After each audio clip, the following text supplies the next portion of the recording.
empezaron a dar derechos de gracias y conmutaciones y me pedían una cantidad de dinero pues exorbitante, pero yo quería la mitad de mi pena, quería que me bajen pues a lo que yo pienso que es justo, que son 15 años, me querían cobrar entre $150.000 para bajarme esos 15 años.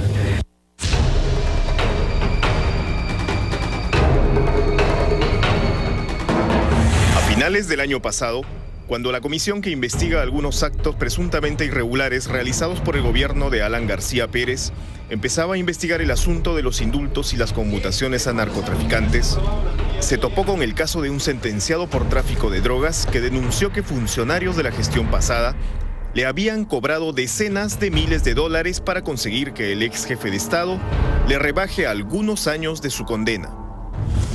No obstante, no era la primera denuncia que le llegaba a la megacomisión por presuntos irregulares cobros en los penales.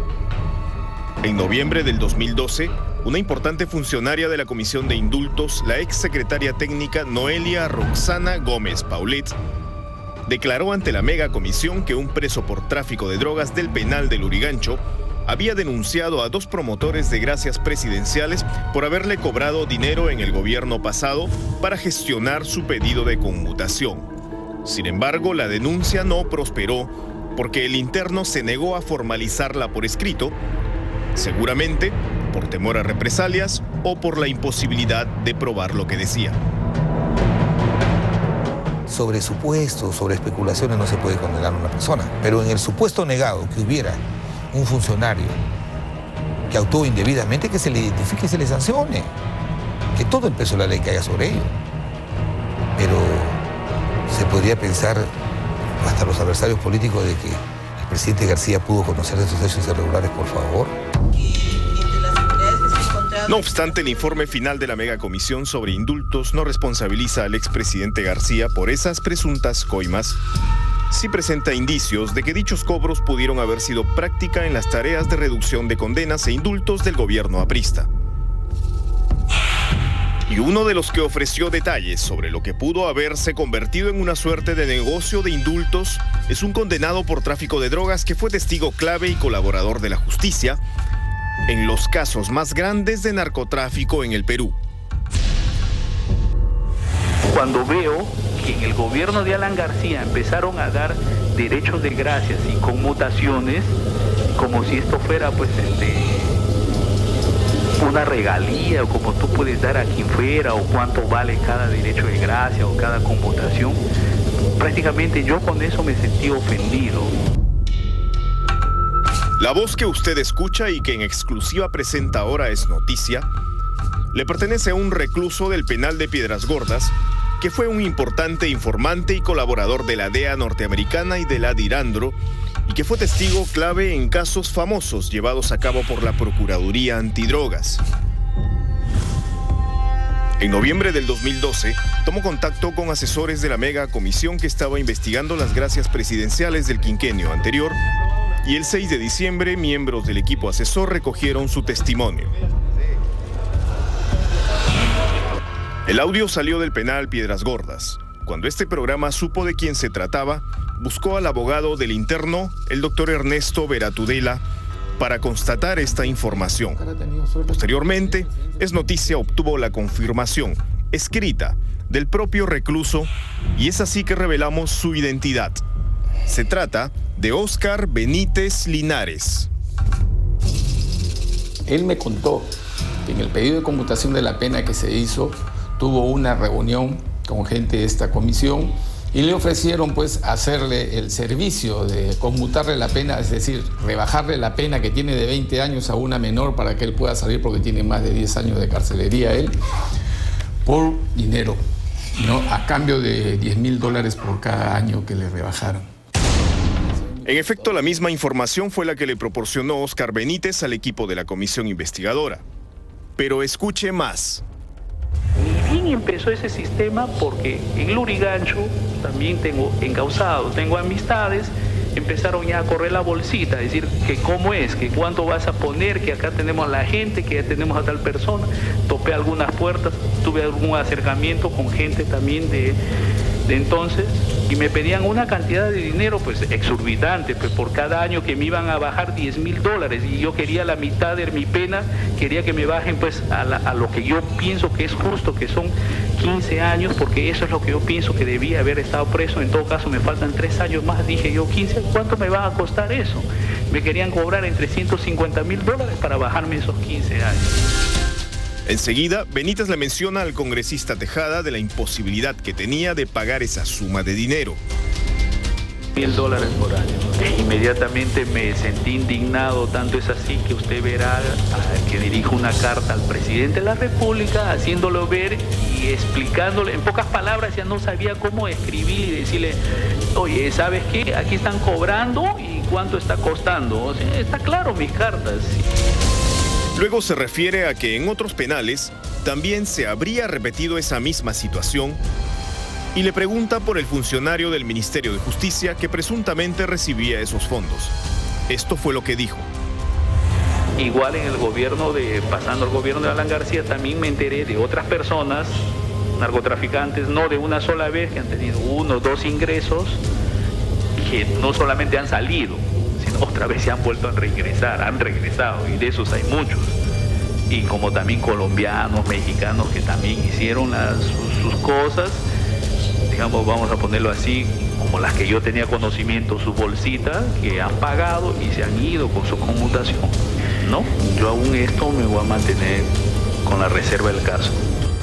Él me había dicho que había tenido una vinculación con personas que tenían vínculo directo, valga la redundancia, con quien estaba de ministro por aquel entonces, cuyo nombre no recuerdo, y como también con la Junta o la comisión encargada de la conmutación de pena.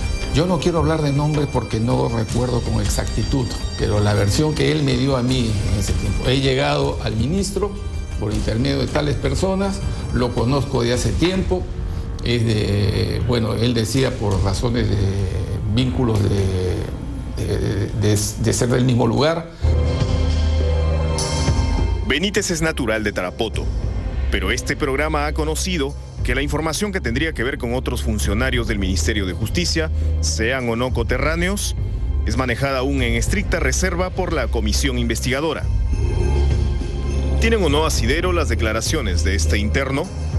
Por lo menos en lo que concierne a los casos en los que colaboró, la procuradora antidrogas Sonia Medina tiene esta opinión. Para nosotros en su momento ha significado ser un testigo de relevancia, un testigo muy importante para casos importantes. Entonces, por ejemplo, consideramos, para el caso Ceballos jugó un papel muy importante, ¿no? Y recordaremos lo que pasó en ese juicio, de que tuvo las agallas o la valentía de enrostrar al protagonista principal de ese caso, ¿no? De decirle quién era. Tú eres un asesino, un criminal, mandas a matar a gente que dice la verdad en la cara. En lo que por el momento sí tiene razón Benítez Linares, es que no pocos liberados por el expresidente de la República han vuelto a las andadas y en consecuencia a las rejas.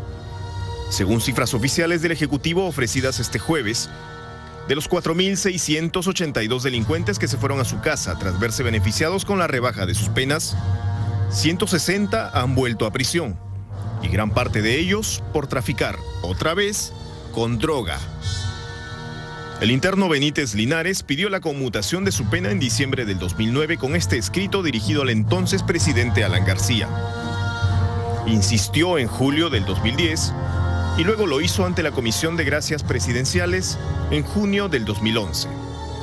También hizo lo propio con este pedido dirigido al entonces ministro de Justicia Aurelio Pastor, pero sus solicitudes fueron rechazadas de plano y los 25 años de cárcel que pesan sobre este testigo clave siguen intactos. Todo contrario a lo que ocurrió con otros cientos de suertudos internos. Bueno, de repente son las contradicciones o los desencuentros que a veces notamos en la justicia, ¿no? Aquí ha habido casos grandes donde se encontró 600, 500 kilos de droga, toneladas de drogas, y nadie tiene una pena de tanta envergadura como la tiene Óscar Benítez. Óscar Benítez tiene 25 años. Tiene más de 10 años preso, cerca de 12 ya. Él acusó a Ceballos el dueño de Aerocontinente como a una persona dedicada al narcotráfico. Él sirvió de testigo para que condenaran. Ceballos ha salido condenado con 20 años y Óscar Benítez a 25 años. Durante la semana, tanto el expresidente García como sus colaboradores más cercanos defendieron las conmutaciones por la necesidad, dijeron, de darle un respiro a las superpobladas cárceles peruanas. Parte de la política no construida en el último año de gobierno, sino desde el inicio, era desestabilizar los penales. ¿Cuántas burriers jóvenes extranjeras, madres solteras, que habían caído como burriers en el aeropuerto o en alguna zona del país, extranjeras, ya habían cumplido las 2/3 partes de su pena? Entonces, con plata de todos los peruanos podemos seguir sustentando penales y seguir sustentándolos a ellos. Para eso se utiliza esta herramienta. Sin embargo, durante la sesión reservada del miércoles en la comisión investigadora, uno de los que cuestionó este argumento fue el congresista de Gana Perú, Juan Pari, quien con cifras oficiales del INPE y del Ministerio de Justicia le dijo al ex jefe de Estado que la política penitenciaria de su quinquenio 2006-2011 había fracasado. Encontramos que, por ejemplo, que la mayor cantidad de presos no son los que están presos por narcotráfico. ¿Por qué delito? Ya, el 37% a julio de 2011, el 37% es contra el patrimonio y el 29% es contra la seguridad pública. Es decir, en términos de estadística, los condenados por narcotráfico no serían necesariamente el mayor problema de sobrepoblación carcelaria. Y la otra información es, aquí tenemos el dato del primer semestre del 2011, de enero a julio de 2011, cuántos fueron sentenciados por delitos más recurrentes. Y tenemos 660 por omisión de asistencia familiar. Lo que es el tráfico ilícito de drogas es 111, o sea, 6 veces menor de lo que es omisión de asistencia familiar. La otra cifra oficial del INPE que se discutió el miércoles en la sesión reservada fue la siguiente.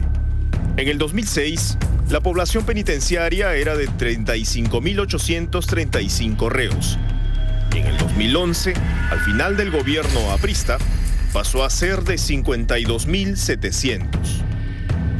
Igualmente, el porcentaje de hacinamiento en el año 2006, al inicio del gobierno aprista, era del 59%, y en el año 2011, al final, la gestión aprista dejó un mayor hacinamiento, 85%. Entonces, ¿ha sido eficiente la política de despenalización? Los datos lo dicen. Entonces, no, aquí no es un asunto de especulación. El gran lío que existe en el país que la gran cantidad de presos no son los sentenciados, son los procesados. Entonces, no se ataca. Que es otro problema, ¿no? Es otro problema. Hay mucho preso que todavía no recibe su sentencia. Entonces, hay que establecer políticas para poder acelerar los procesos y que de una vez tengan sentencias. Entonces, por el momento la realidad no parecería favorecer las explicaciones ni los argumentos del exmandatario ni de su alto mando. Por eso esta semana el APRA le declaró la guerra al jefe de la megacomisión, Sergio Tejada, a quien acusó de marioneta del gobierno, y a la pareja